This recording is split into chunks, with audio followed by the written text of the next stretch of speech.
troubles melt like...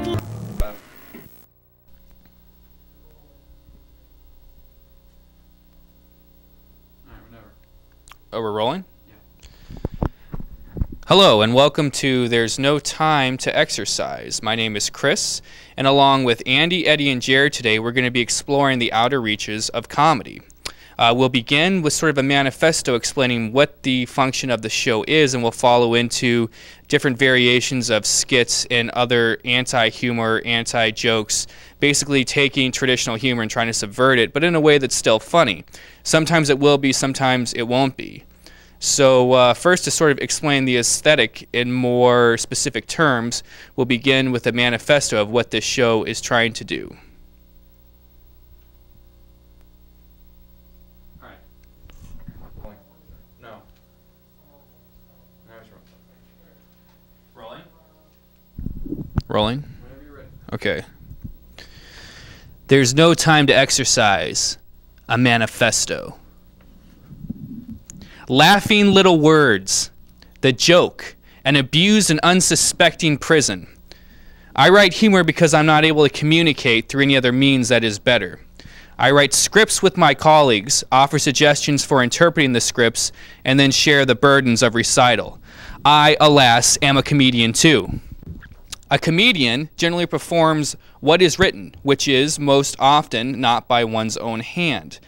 Improvising humor is generally a sloppy amalgam and regurgitation of the memories of jokes previously heard, now serving as a basis for new humor, which is not new humor.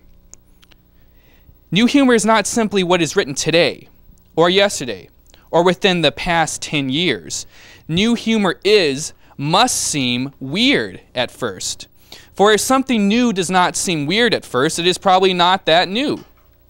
Imitation is rarely recognized as such, and so after being bastardized with a different title, name of comedian, agent, and performance, it finds its way into the new section's arrival of television.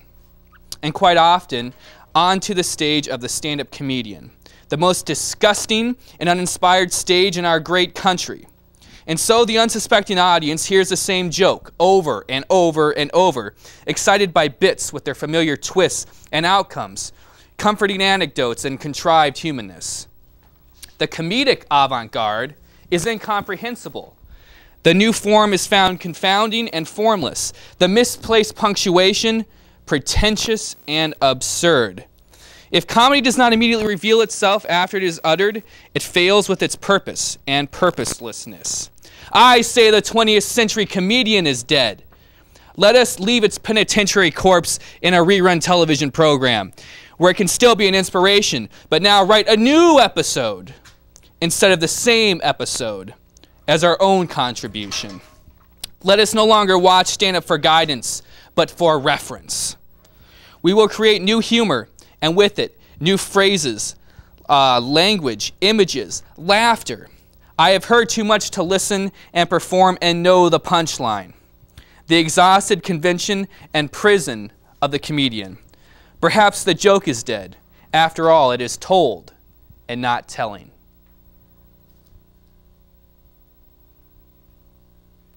Yeah, I think that's it. We were kind of going crazy on the camera. I was working at this pants. And the last time I saw you, you were in the zoo.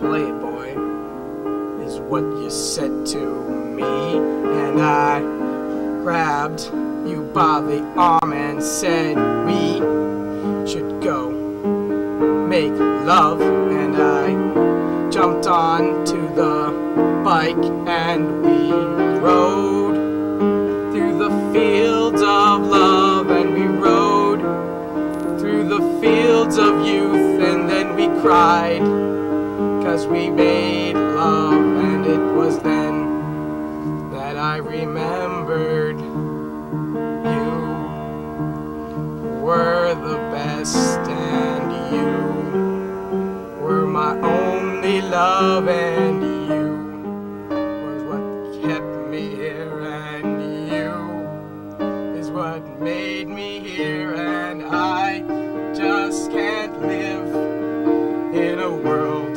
where you aren't here, and I just need your love and love, love, love, love, love. And the turtles in the sand, they don't know where the mothers am, and they crawl to the sea filled with hope, and then they die eaten by a shark or something. And you lost your life in Vietnam, and I can't help but cry because the turtles, they don't know where their mothers are, and the little octopus, they lay about 1,000 eggs just for one to live. And I can't help but remember about all the octopus eggs that were eaten by shrimp, and in the end I know that you and me, we were together, and that's just it. And that's, I guess that's enough.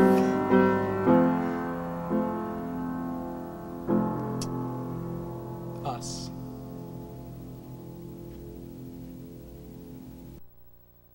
And I think that's like the funniest possible way in which to go about it.